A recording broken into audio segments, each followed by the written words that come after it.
Hello दोस्तों, कैसे हैं आप लोग। हमारे एड्यू बूस्ट के बाद अप्रैल मंथ का एड्यू क्वेस्ट का मार्किंग स्कीम आ चुका है साइंस का। और मैं शांतनु शेखर लेकर आया हूं मार्किंग स्कीम फिजिक्स का। तो आइए दोस्तों, आज हम डिस्कस करते हैं फिजिक्स एड्यू क्वेस्ट की मार्किंग स्कीम। हम अपने पहले क्वेश्चन की तरफ जाते हैं। हमारा फर्स्ट क्वेश्चन था दोस्तों, under what condition in an arrangement of two plane mirrors, incident ray and reflected ray will always to parallel to each other। आखिर ऐसी कौन सी कंडीशन होगी जिसमें आप दो प्लेन मिरर को किस तरीके से प्लेस करेंगे जिससे लाइट दोनों मिरर से रिफ्लेक्ट होने के बाद एक दूसरे के पैरेलल हो जाएगी। इसका आंसर है दोस्त, दो प्लेन मिरर को हम परपेंडिकुलर प्लेस करेंगे। आप देख सकते हैं हमने दोनों मिरर को परपेंडिकुलर प्लेस किया है। और इस केस में आप देख सकते हैं कि कैसे ये लाइट फर्स्ट मिरर पे इंसिडेंट होती है, आफ्टर रिफ्लेक्शन जैसे ही वो सेकंड मिरर की तरफ जाती है और वो सेकंड मिरर से रिफ्लेक्ट होती है। After reflection from the second mirror ये दोनों लाइट एक दूसरे के पैरेलल हो जाती है। तो इसका आंसर है आपको दोनों प्लेन मिरर को परपेंडिकुलर प्लेस करना होगा दोस्तों। आई होप कि आपको इसका आंसर क्लियर है। अब हम बढ़ते हैं सेकंड क्वेश्चन की तरफ। सेकंड क्वेश्चन क्या कहता है दोस्तों? सेकंड क्वेश्चन कह रहा है, ड्रॉ अ रे diagram showing the image formation by a convex mirror when an object is placed। यहां पर दो केसेस हैं। आपको कॉन्वेक्स मिरर का केस दिया गया है और इस कॉन्वेक्स मिरर में आपको एक बार ऑब्जेक्ट इंफिनिटी पर प्लेस्ड है एंड दूसरी बार ऑब्जेक्ट किसी फाइनाइट डिस्टेंस पे प्लेस्ड है। जैसा कि दोस्तों हम लोगों ने अपने क्लास में क्या सीखा था, क्लास में हम लोगों ने सीखा था, मैंने आपसे कहा था कि कॉन्वेक्स मिरर वर्चुअल इमेज बनाती है। ठीक है दोस्तों, आज हम लोग इसी दोनों केसेस को डिस्कस करते हैं। अब यहां पर बच्चों, जो मैंने आपके टेस्ट एड्यू क्वेस्ट में जो गलती मैंने देखी है उस गलती को पहले मैं ठीक करना चाहता हूं। आइए पहले मैं आपको आपकी गलती बताता हूं। सबसे पहले दोस्तों, आपको डायग्राम को ड्रॉ करने का मेथड क्या है। प्लीज बच्चों, इस सीक्वेंस को समझना बहुत जरूरी है। और आई थिंक कुछ बच्चों ने यहां पर मिस्टेक्स किए। क्या? सबसे पहले दोस्तों आपको एक कॉन्वेक्स मिरर बनाना है, सबसे पहले आपको पॉलिश करना है फर्स्ट ऑफ ऑल, फिर आपको प्रिंसिपल एक्सिस ड्रॉ करना है। प्रिंसिपल एक्सिस ड्रॉ करने के बाद आपको पॉइंट्स मेंशन करना है बेटा। ठीक है, सबसे पहले आप पॉइंट्स में मेंशन करेंगे ये P point, P stands for pole. फिर आपको सेंटर ऑफ कर्वेचर ड्रॉ करके दिखाना है। ये सारी चीजें बेटा आपको अपने ज्योमेट्री बॉक्स से ड्रॉ करना है, स्केल से ड्रॉ करना है, रफली ड्रॉ नहीं करना है, एग्जाम्स में मार्क्स कटेंगे। और आपको पोल और सेंटर ऑफ कर्वेचर के बिल्कुल बीच में फोकस को दिखाना है। ठीक है, सबसे पहले आपको यही मेंशन करना है। कुछ बच्चे, मैं हमेशा की तरह देख रहा हूं, हमेशा मेरे बोलने के बावजूद भी कुछ बच्चे सबसे पहले डायग्राम ड्रॉ करना शुरू कर देते हैं, रे डायग्राम। आपको पहले मिरर बनाना है, पॉलिश करना है, आपको pole, focus and centre of curvature mention करना है पहले स्केल से दोस्तों। उसके बाद केस क्या था, आप ऑब्जेक्ट को कहां प्लेस किया था दोस्तों आपने? इंफिनिटी पे। तो इंफिनिटी से रेज आएगी, इंफिनिटी से रेज आएगी दोस्तों। आइए, ये इंफिनिटी से रेज आ रही है, ये इंफिनिटी से रेज आ रही है। मैंने आपको क्लास में डिस्कस किया था, पैरेलल रेज इंफिनिटी से आती है। ये पैरेलल रेज इंफिनिटी से आ रही है और ये लाइट यहीं से रिफ्लेक्ट बैक हो जाएगी। कॉन्वेक्स मिरर में क्या है दोस्तों कॉन्सेप्ट? कुछ बच्चों ने इस लाइट को रियल में फोकस से पास कराया दोस्तों, ये गलत था। लाइट पॉलिश वाले साइड से रिफ्लेक्ट नहीं होती है, विदाउट पॉलिश वाले साइड से, ये याद रखना है आपको। और ये लाइट आपको कहां से रिफ्लेक्ट करती हुई दिख रही है? ये लाइट आपको फोकस से रिफ्लेक्ट करती हुई दिख रही है। एग्री? तो इमेज फॉर्मेशन कहां होगा दोस्तों? फोकस पे होगा। ये सीक्वेंस अगर आप याद रखेंगे तो आपसे गलती नहीं होगी। आप प्लीज रैंडम डायग्राम बनाना बंद करें, आप सीक्वेंस में चीजें सीखें, सीक्वेंस में आप ड्रॉ करें, आपसे गलती नहीं होगी। और याद रखेंगे, कॉन्वेक्स मिरर में लाइट विदाउट पॉलिश वाले साइड से रिफ्लेक्ट हो जाती है, रिफ्लेक्ट बैक, और वो फोकस से पास करती हुई दिखेगी। आपको ये लाइन डॉटेड में ड्रॉ करना है, बोल्ड में नहीं। ठीक है दोस्तों, अब हम अगले केस की तरफ बढ़ते हैं। अगले केस में आप देख सकते हैं, अब अगले केस में कहा गया था क्वेश्चन में, आपको ऑब्जेक्ट को फाइनाइट डिस्टेंस पर प्लेस करना है।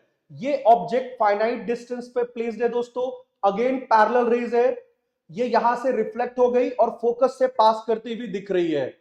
ये वाली लाइट सेंटर ऑफ कर्वेचर के अलोंग है, तो ये लाइट यहीं से रिफ्लेक्ट बैक हो जाएगी। और आपको पता है कॉन्वेक्स मिरर वर्चुअल इमेज बनाती है, तो आफ्टर रिफ्लेक्शन ये दोनों लाइट आपको कहां मीट करती हुई दिख रही है? ये दोनों लाइट आपको, एक सेकेंड दोस्तों, ये दोनों लाइट आफ्टर रिफ्लेक्शन आपको यहां मीट करती हुई दिख रही है, तो इमेज फॉर्मेशन यहां होगा बच्चों। Agree? Again virtual image, virtual diminished image, object से इमेज की साइज छोटी है, डिमिनिश्ड इमेज कहते हैं इसे। ये डायग्राम आपको ड्रॉ करना है, याद रखेंगे, पहले आपको मिरर ड्रॉ करना है, प्रिंसिपल एक्सिस ड्रॉ करना है, आपको pole, focus, centre of curvature mention करना है, स्केल से दोस्तों, रफली नहीं। ठीक है दोस्तों, और वर्चुअल लाइन को डॉटेड लाइन में रिप्रेजेंट करना है, वर्चुअल इमेज डॉटेड लाइन में, बोल्ड लाइन में नहीं दोस्तों। ठीक है, तो ये था आपका नेक्स्ट सेकंड क्वेश्चन। अब हम नेक्स्ट क्वेश्चन की तरफ जाते हैं। इसमें आपसे पूछा गया था दोस्तों, differentiate between regular and irregular reflection. बहुत ही इजी क्वेश्चन था दोस्तों, बहुत ही इजी। आप रेगुलर रिफ्लेक्शन किसे कहते हैं? ये है हमारा रेगुलर रिफ्लेक्शन। इस रेगुलर रिफ्लेक्शन में लाइट एक स्मूथ सरफेस से रिफ्लेक्ट हो रही है, स्मूथ सरफेस से, और इस स्मूथ सरफेस पे हमने एग्जांपल में प्लेन मिरर लिया है, आप इसे पॉलिश्ड सरफेस भी कह सकते हैं। ठीक है, और आप देख सकते हैं लाइट रिफ्लेक्ट होने के बाद ये पैरेलल हो गई, जिस पैटर्न में लाइट आई थी उसी पैटर्न में लाइट रिफ्लेक्ट बैक हुई है। लाइट पैरेलल आ रही थी, लाइट पैरेलल रिफ्लेक्ट बैक हुई, इसे कहते हैं बेटा रेगुलर रिफ्लेक्शन। ये रेगुलर रिफ्लेक्शन है। इर्रेगुलर रिफ्लेक्शन में आप देख सकते हैं ये एक रफ सरफेस है, बराबर है दोस्तों। रफ सरफेस में हमारे पास क्या आता है? हमारे पास वॉल आता है, अनपॉलिश्ड सरफेस आता है, इसमें लाइट पैरेलली इंसिडेंट होती है, पैरेलली इंसिडेंट हुई, और इंसिडेंट होने के बाद ये स्कैटर्ड हो गई अलग अलग डायरेक्शन में, ये देख सकते हैं। तो इसका पैटर्न और ये पैटर्न आपको सेम नहीं लग रहा है, इसे कहते हैं इर्रेगुलर रिफ्लेक्शन दोस्तों। क्लियर हो गया होगा? आपको डायग्राम के साथ ये लाइन मेंशन भी करनी थी, आपको ये मेंशन भी करना है, तब जाके आपको पूरे 2 मार्क्स मिलेंगे एग्जाम्स में। नाउ नेक्स्ट क्वेश्चन की तरफ आते हैं। अगेन फिर से वही कहानी, इस बार आपको डायग्राम फिर से ड्रॉ करना है कॉनकेव मिरर का, और इसमें पहला केस अगेन दिया गया है infinity, and the second case centre of curvature. आइए इंफिनिटी, अगेन आप देख सकते हैं, अगेन दोस्तों आप देख सकते हैं एक कॉन्केव मिरर बनाया गया है, ये है कॉन्केव मिरर, और इस कॉन्केव मिरर पे आपको पॉलिश करना है, focus, focus, pole, centre of curvature mention करना है। पैरेलल रेज आ रही है दोस्तों, आप देख सकते हैं पैरेलल रेज आ रही है ये, और पैरेलल रेज कहां मीट करेंगी? फोकस पे। ये डायग्राम है हमारे फर्स्ट केस का, और एरो डालना नहीं भूलना है, एरो डालना। कई बार बच्चे बस एक लाइन ड्रॉ करके छोड़ देते हैं। जब आप लाइन ड्रॉ करते हो विदाउट एरो, आपको पता है इसका क्या मतलब होता है? इसका मतलब आपका यह है कि कौन सी लाइट इंसिडेंट है और कौन सी लाइट रिफ्लेक्टेड है, यह समझ ही नहीं आता दोस्तों, और यहां भी आपके मार्क्स कटते हैं। ठीक है, आई होप आप एग्जाम से पहले इन गलतियों को ठीक कर लेंगे। सेकंड केस में कहा गया है आपको ऑब्जेक्ट सेंटर ऑफ कर्वेचर पे प्लेस करना है। ये रहा दोस्तों, ऑब्जेक्ट सेंटर ऑफ कर्वेचर पे प्लेस किया गया है। पैरेलल रेज फोकस से पास कर रही है, जो लाइट फोकस से पास करेगी वो आफ्टर रिफ्लेक्शन पैरेलल हो जाएगी, और आप देख सकते हैं कि ये दोनों लाइट रिफ्लेक्ट होने के बाद, ये दोनों लाइट रिफ्लेक्ट होने के बाद इस पॉइंट पर मीट कर रही है। तो आप देख सकते हैं जहां आपने ऑब्जेक्ट को प्लेस किया था, इमेज ठीक उसी के नीचे बन रही है, ठीक उसी के नीचे दोस्तों, आप देख सकते हैं। और इस केस में आप एक और छोटी सी चीज नोटिस कीजिए अगले एग्जाम के लिए। जो साइज ऑब्जेक्ट का है सेम साइज इमेज का भी है, और ये सिर्फ और सिर्फ ये केस तब होता है जब आप ऑब्जेक्ट को सेंटर ऑफ कर्वेचर पे रखते हैं। ठीक है दोस्तों, अब हम अपने नेक्स्ट क्वेश्चन की तरफ चलते हैं। ये है हमारा नेक्स्ट क्वेश्चन, और इस नेक्स्ट क्वेश्चन में क्या कहा गया है दोस्तों? Tick the correct option. The laws of reflection hold good for plane mirror only, concave mirror only, convex mirror only? नहीं दोस्तों, आपको पता है कि लाइट जो रिफ्लेक्ट होती है वो हर शेप के मिरर के लिए होता है। क्या लॉ ऑफ रिफ्लेक्शन कॉन्केव में नहीं यूज होता, कॉन्वेक्स में नहीं होता, क्या प्लेन में नहीं होता? हर शेप के मिरर में यूज होता है, ना कि सिर्फ प्लेन मिरर में, ना कि सिर्फ कॉन्केव में या सिर्फ कॉन्वेक्स में। तो the correct option is D. Next question है बेटा, नेक्स्ट क्वेश्चन की तरफ चलते हैं।